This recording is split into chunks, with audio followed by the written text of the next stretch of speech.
right now. And so I want to welcome everybody who's being a part of the Diversity Networking Group family. This is This Week on DNG Radio. And I want to welcome a new sponsor to the show, folks, right off the bat. And this is Las Vegas Business Pro Network. And this is a new network that's in town, and we're going to be promoting it a lot. So it's called Las Vegas Business Promotion Network, or Las Vegas Biz Pro for short. And we want to welcome them as our advertisers for the show. They are just another great business networking resource here in the Las Vegas Valley. If you want to get a hold of them, just write to them, lvbizpro@gmail.com. Find out all about them. Wow. So what's going on now? In 2013, folks, I think we have averted the fiscal cliff. That's right. We're going to actually talk in this first segment, maybe just a little bit about the fiscal cliff. We're really not going to get into the political ramifications of it all. But to say the least, the fiscal cliff, for those of you who don't know what really the fiscal cliff is all about, it was a series of tax hikes and taxes that we've been, rates of tax that we've been used to for like the last 10 years. They were basically going to fall off as of January 1. If our Senate and our Congress didn't get their acts together and do a job that they needed to do, a year, 2 years ago, and last-minute negotiations all came together, and they actually were able to take care of that. But there's an interesting aside to that. For those of you who watch CNN or MSNBC, and I do watch all of the news broadcasts. One of the things that I heard the commentators talking about that was really kind of blatant to me is they said, you know what, there were no cuts in the budget. Now that's the thing that's really been killing everybody. See, there was I guess the Democrats and the Republicans got together and they said, hey, we're going to solve this problem by, for every dollar of tax increase, excuse me, you give me like $3 or $4 worth of cuts in the rate of growth of the government. Now you notice I said rate of growth because they're not going to stop spending your money, folks. they're going to continue to grow. But what the governing body said is that we will take $3 or $4 in growth money that you were projected growth, and for every dollar of tax hike, we're going to take off some money, and that was absent. That was absent in all the negotiations. As a matter of fact, a lot of the Bush-era tax cuts were extended, and a lot of the things. Well, let me read this to you. Let me read something from this is from Bloomberg News, and it says Senate passed deal means higher tax on 77% of households. Let's not do that one first. Let's do the one from the Las Vegas Sun. Okay, and this one is by Karen. I can't even say your last name, Karen. It's Demerjian. Okay, it says the House of Representatives voted to back the Senate White House deal on the fiscal cliff Tuesday night, ensuring that more than 99% of wage earners won't see their taxes go up in 2013. Okay, I know many of you heard me say Bloomberg that it said 77% of people are going to see their taxes go higher. But let's find out what Karen says, and we'll see if it makes sense to you. On a vote of 257 to 167. It came on the heels of the Senate's voting 89 to 8 in the wee hours of the morning to accept the same deal. The House vote came only 37 hours before the 112th congressional session was constitutionally mandated to disband. Wow, which means basically these guys went down to the wire to get this voting done. Now it's funny because there has not been a budget submitted by the Senate or by the Congress in what, 3 years, 4 year now? And it's by the Constitution says that they have to do this every year. But for some reason, they said, what the heck about this Constitution? We don't need to worry about that. So they were about ready. They were down to the last minute, and they said, hey, kid, we're going to come together and vote this fiscal cliff. So they said, but it's not going to be an easy road. Congressional leaders went back and forth with the White House for months over how to avoid the onset of the tax hikes and across-the-board sequestration cuts that were set to take effect on January 1. Okay, and let me read just a little bit more, and then we'll talk a little bit about this. Discussions that started between President Barack Obama and House Speaker John Boehner eventually gave way to post-Christmas negotiations between Senate leaders Harry Reid and Mitch McConnell, which basically meant that President Obama and Speaker Boehner couldn't get it done. So it came down to our own Harry Reid and Mitch McConnell. And, you know, well, we won't talk about that. Okay, in the past 48 hours of 2012, it was McConnell and Vice President Joe Biden who struck a deal to permanently extend cut tax rates from the Bush administration on incomes up to $400,000. Okay, $450,000 for couples, $500,000, allowing rates for income above that to rise from 35 to 39.6% in 2013. What the president wanted is he actually wanted to have people taxed who were making $1 million or more. And the Republicans basically said, no, let's bring the level down so that people who were earning, and I think they'd gotten down to 900,000, and the president said, no, make it 250. And then they went back and forth, and they settled on a number of $400,000 or less that you actually don't get dinged extra money for your taxes. And so that's really where we're at right now. We're the people who are making over $400,000, they're going to see a significant rise in your money. And what we'll talk about, and what we'll really get into the next segment, is we'll talk about what's really going to happen to people who are actually making less money than that. Okay, and that's where that Bloomberg article comes in, and it says, I want to hit this real quick, and maybe we'll be able to talk about it, and we'll definitely talk about this in the next segment. It says the budget deal, and this is Bloomberg News, it says the budget deal passed by the U.S. Senate today would raise taxes on 70. Now this is, folks, this is January 1. This was actually written yesterday.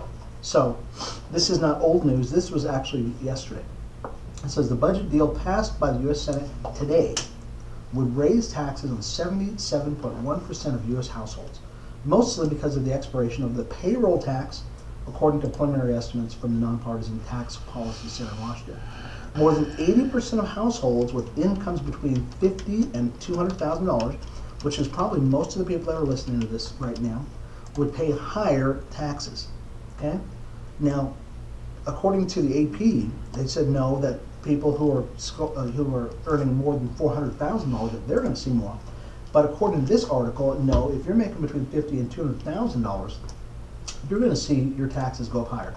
Among the households facing higher taxes, the average increase would be, guess how much you're going to be paying more? $1,635. Okay? $1,635. Now, if you divide that by 12 months, that's a little over what, $150 a month that you're going to be paying. That for me, when I had a car payment, was almost my car payment. So that could either be your car payment or it could be an electric bill. But every month, if you've got an income between $50,000 and $200,000, and those are middle class folks, and those are the ones that everybody keeps saying, hey, we're going to save the middle class. You're getting dinged for $1,600 for the entire year. Okay, a 2% payroll tax cut enacted during the economic slowdown is being allowed to expire as of yesterday. Wow. You know, I'll tell you, they go on in this article to talk about the burden on the rich people or the 1%ers and everything else, but it looks to me like the middle class is really getting dinged on this. And we're going to talk a little bit more about this in our next segment, but folks, stay tuned. This is something we really need to take a look at. We'll also talk in our next segment about some things that are locally happening here in Las Vegas, because guess what? That's what this is all about. It's all about local things here in Las Vegas, but you know, we have to talk about this fiscal cliff because it's so important to everything, and it will affect us here in Las Vegas. Hey, this is Sherman Ray. This is This Week on DNG Radio. Come on back, folks. We'll be back, and we'll talk a little bit more about things that are going on in Las Vegas, and we'll talk about the Las Vegas Business Promotion Network a little bit more. We'll see you in just a minute. Okay, hang on.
Segment 2, here we go.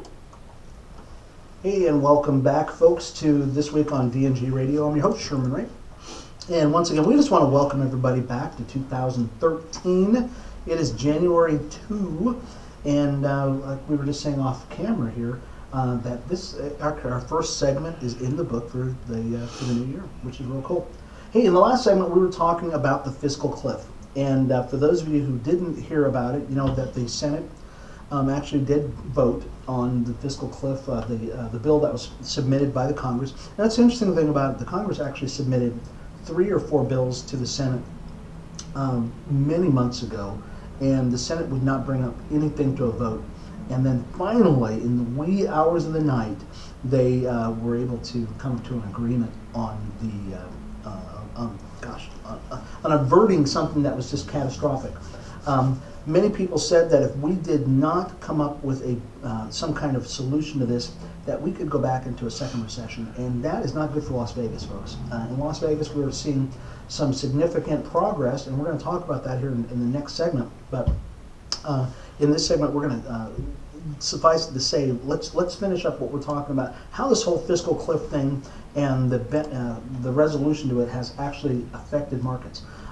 Hey, before we get going, I want to just remind you that if this is the first time you've ever heard about This Week on DNG Radio, we are a show that is sponsored by the Diversity Networking Group, and the Diversity Networking Group is all about business owners. We started this group a number of years ago, and we have been expanding and touching a lot of people. If you'd like to know any more about the Diversity Networking Group, how you can be a part of it, and how your business can grow because you're a part of it, just let us know. We're at www.diversitynetworkinggroup.com. That's just with one G, and you can find out all about us.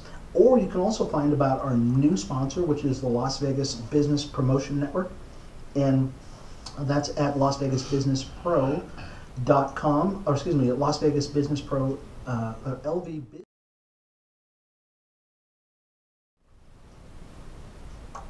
So let's talk a little bit about what has happened with as a byproduct of them coming to an agreement about the fiscal cliff. This is according to, this is an Associated Press article, and it says oil prices have jumped as U.S. averts fiscal cliff. This is out of New York. This is the price of oil jumped on Wednesday as traders cheered a deal in Washington to avert the fiscal cliff, a series of tax increases.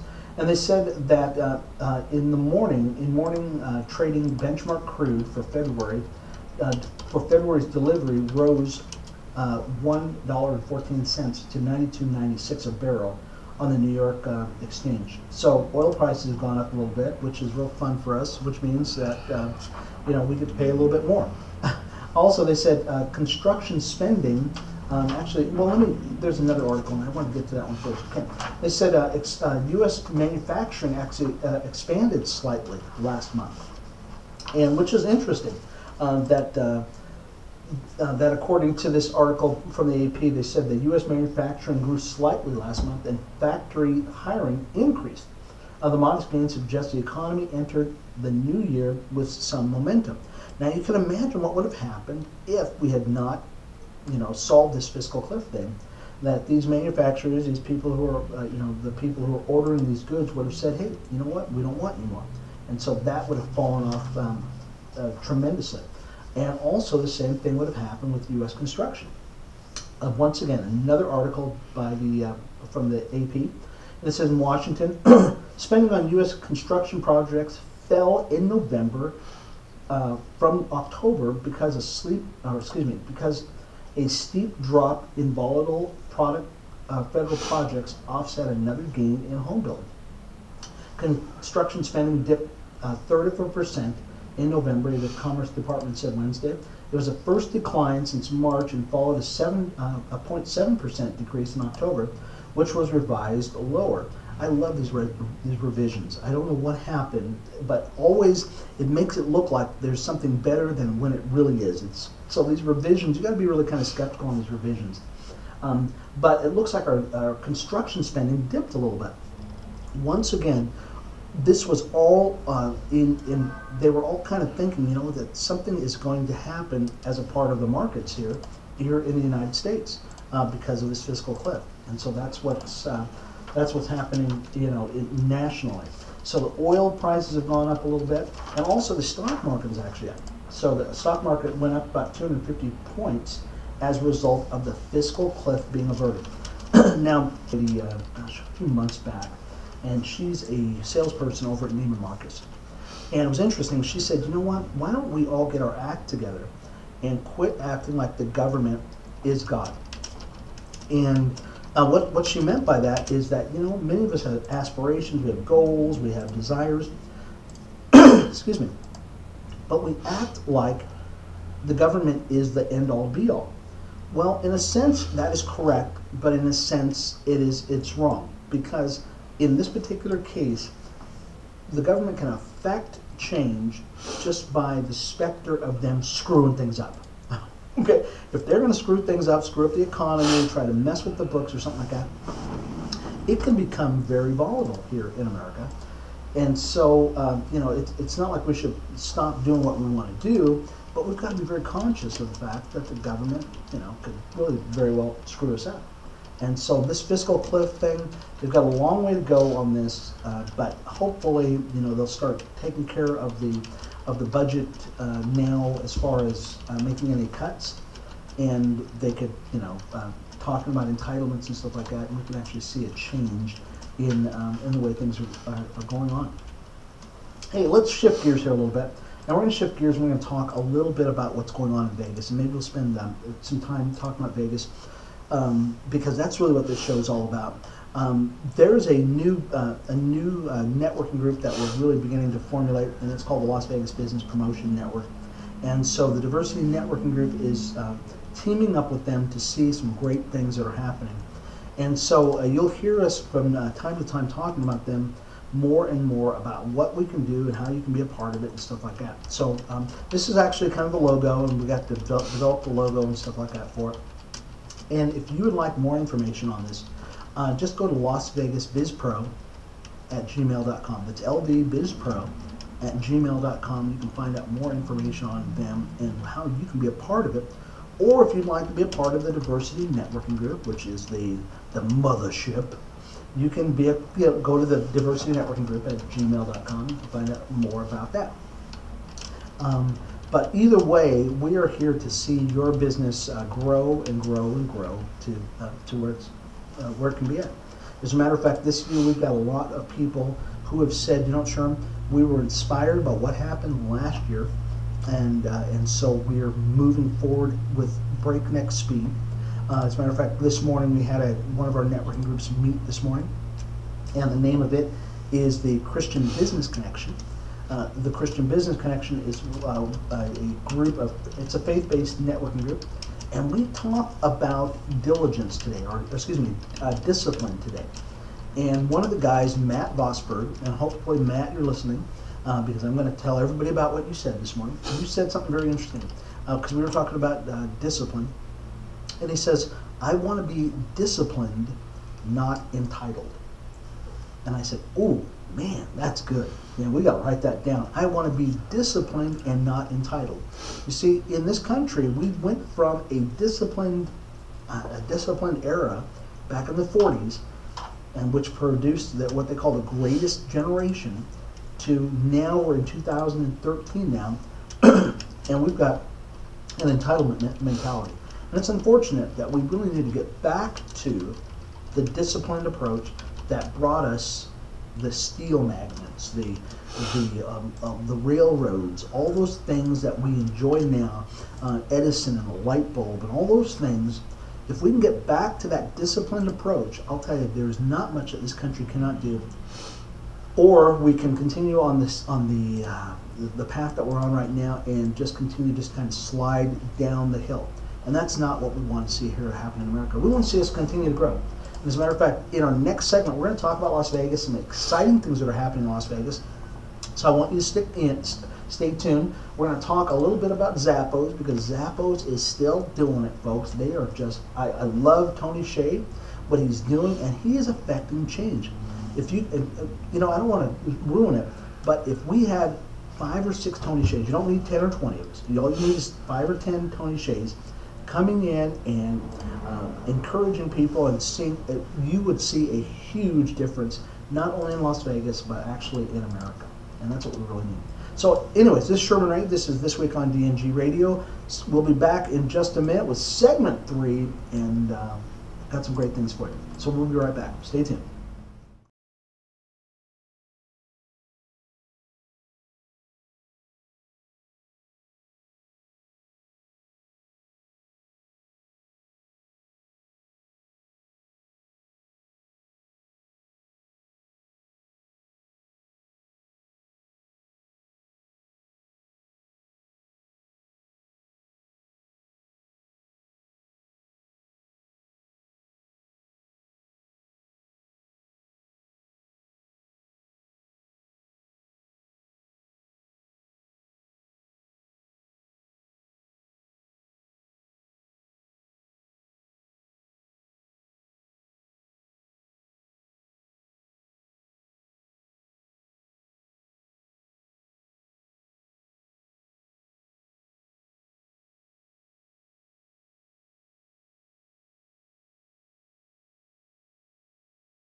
Contact, all that good stuff, and here we go.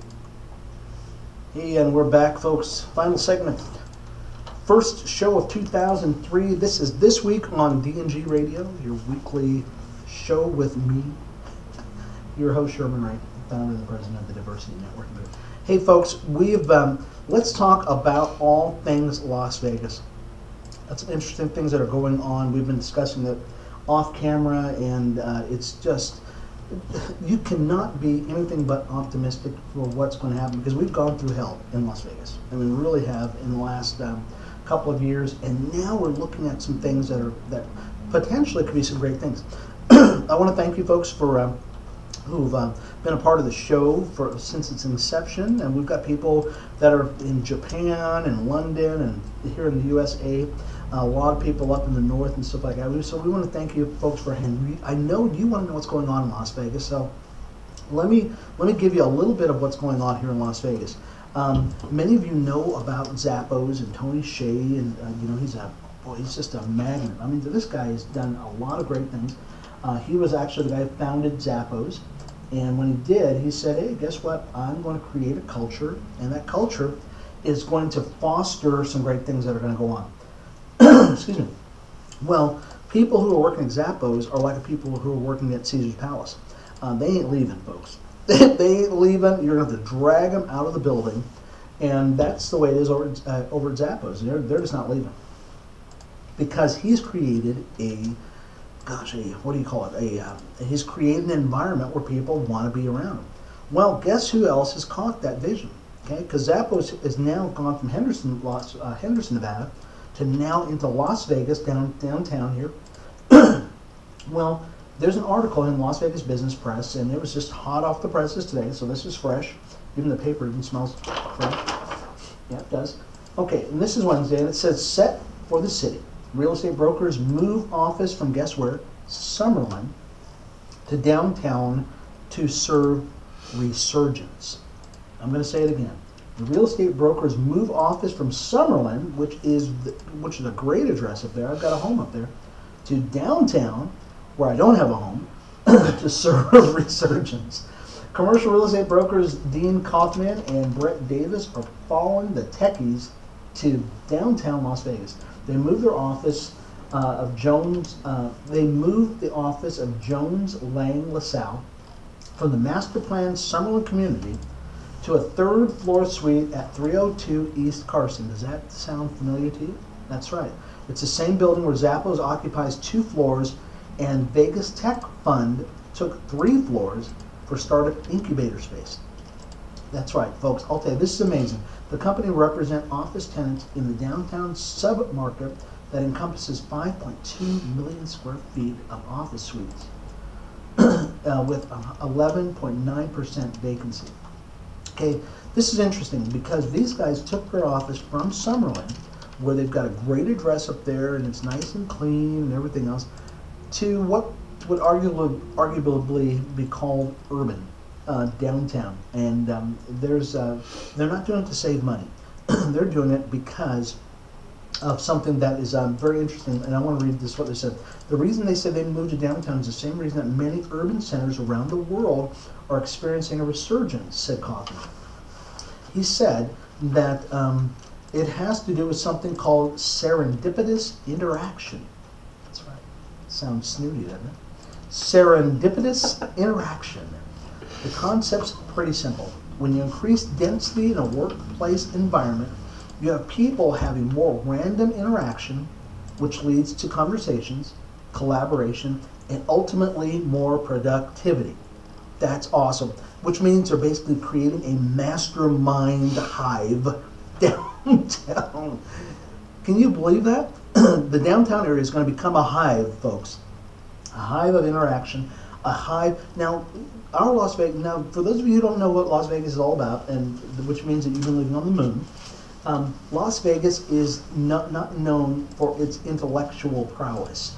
Okay, Las Vegas is known for strip malls, gambling, and hookers. That's really what Vegas is known for.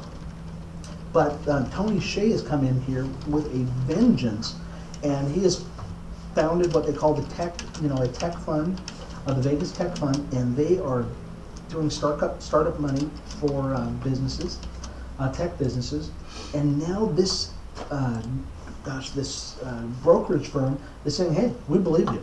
We believe what you're doing, and so we're coming down and we're going to start doing it. Vegas, you're on the way back. All you got to do is continue to follow after Tony Hsieh. that's to me that's the most exciting thing that's happened in Las Vegas in a long time. They say sales in Nevada is up 4.3% for October. This was actually an article that was actually in December, a little bit after Christmas, but it was just printed by the Las Vegas Sun. They said Carson City taxable sales in Nevada rose 4.3% in October, the 28th consecutive month of gains. Okay, in Clark County, the taxable sales went up 5.2%, which is real cool, and it's spurred on by autos and clothes and stuff like that. So people are starting to see that things are starting to rebound just a little bit here in Vegas. The housing prices have gone up just a little bit. There's actually an article that talks about some of the housing prices have gone up a little bit. So it gives us a little bit of room for optimism here in Las Vegas. As a matter of fact, there is an article in the business press, and it says workers sunnier about economy, and they did a report on this, and they said that they asked a bunch of workers, and they said that 43% of the workers expect economic improvements this year, and that's up from 32% for the past quarter. So a lot of people are saying, hey, guess what? Things are looking better in Las Vegas. But what's it going to take? It's going to take people who are really excited about life and excited about doing things in a bold and different way. And it's not going to. Las Vegas economy is not going to change because we as business owners or we as entrepreneurs sit back on our hands and wait for things to happen. It's just not going to happen that way. And the best way you can do that, folks, is by joining a networking group. If you ask people what is the best return on their investment, what is the best bang for your buck, it's being a part of a networking group. How many of you like making cold calls? Oh yeah, I know, the hands are raising up all over cyberspace right now. Give me a phone, I want to call people up. No, that's not the way to do it. The best way to drum up business, to get people noticing your product, is in networking. Joining a networking group, going to networking events, rubbing belly to belly, nose to nose with a bunch of people. It generally costs you little to nothing to go to these networking events, and the return on it is incredible. As a matter of fact, tomorrow when we have our networking group over at the Panera Bread, 7 o'clock in the morning, we are going to talk all about how to become an expert networker. And if you've ever wanted to be a part of ever wanted to know how to do it correctly and become an expert networker, then you want to be at 7175 West Lake Mead in Las Vegas, Nevada, 89128 at 7 o'clock in the morning for the Diversity Networking Group's weekly meeting, folks. I rarely ever talk about this, but one of the things that I'm really just passionate about is helping people become better networkers, so that they can get out there and they don't make big mistakes and they don't get everybody else upset at them because they have not made any money or they've not been able to strike up conversations or anything like that. As a matter of fact, and let me give you kind of a preview of what we're going to talk about tomorrow, because this is going to be pivotal in the lives of a lot of people, and we're going to go through a whole professional pack of information. But one of the things that we're going to talk about are 5 main questions that you want to talk to people about when you go to networking events. And I can tell you right now, the first thing you don't want to do is you don't want to vomit on the person and tell them all about your product and how, gosh, this is the greatest thing since sliced bread. I can't tell you how many times I've gone to networking events, and which I haven't gone to in a while now because the same thing happens over and over again, is that somebody will walk up to me, they don't know who I am, but they start telling me about their cellulite, cure. And folks, I don't know. I'm looking at my thighs now. I don't have that problem right now, but they don't even care. That's the problem with most of these people. So we're going to talk about the 5 basic questions you're going to talk about. We're going to talk about how to get in and out of these questions. We're going to talk about coins, and those are center of influences. We're going to talk about all those things tomorrow, 7 o'clock in the morning, over at the Diversity Networking Group at Panera Bread at 7175 West Lake Mead Boulevard. If you'd like more information on that, I'd like you to go to our website, which is www.diversitynetworkinggroup.com, and you can find it all about that. You can find about the Christian Business Connection. And you can find out about our newest sponsor and our newest networking group, the Las Vegas Business Promotion Network, folks. We're really excited about that. As a matter of fact, I'll be going to a meeting here in just a second to solidify some more stuff on that. But come on out, folks. You're going to have a great time, and I think you're going to learn something new. I want to thank Million. I want to thank you for once again a start of a brand new year, doing a brilliant job behind the control panel there. Hope you're not playing tic-tac-toe over there. I know because people can see this. No, we want to see you tomorrow or next week, folks, at 10:30 on Wednesday. We'll be back talking about all things Las Vegas. We've got a couple of guests lined up for the rest of this month. We don't want to steal what's going on. But we've got some great things that are going on. I'm out of here, folks. I got a lot of things to do today, but have a wonderful and prosperous brand new year in 2013 from the Diversity Networking Group. Hey, this has been Sherman Ray for the Diversity Networking Group, and this is This Week on DNG Radio. We'll see you next week. Bye-bye.